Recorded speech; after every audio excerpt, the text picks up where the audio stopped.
The landmarks for the incision are the distal diaphysis of the radius, the medial and lateral styloid processes, the antebrachial carpal joint, the radial carpal bone, and the third metacarpal bone. The foam is incised on the dorsal midline of the carpus to expose the distal third of the radius, the carpus, and the proximal half of the metacarpal bones.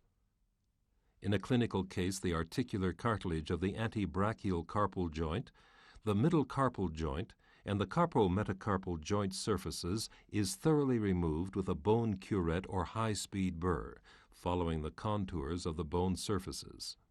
Additionally, cancellous bone is harvested from the proximal humerus. The graft may be placed within the prepared joints now or added after the plate is secured. A 9-hole 3.5 DCP, which has been pre-contoured to provide 10 degrees of carpal extension, is placed on the cranial surface of the distal radius and third metacarpal bone, so that the 5th plate hole lies over the radial carpal bone. The serrated drill guide is used to center the drill on the third metacarpal bone.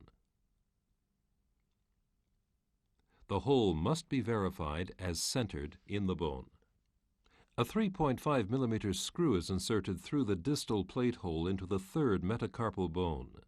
A second screw is placed in the same bone to assure plate alignment. The plate is secured to the radius with a bone-holding forceps, and the alignment of the foot is checked.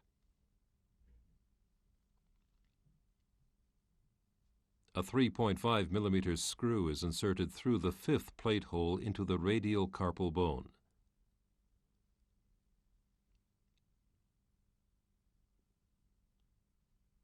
Another screw is inserted through the most proximal plate hole into the radius.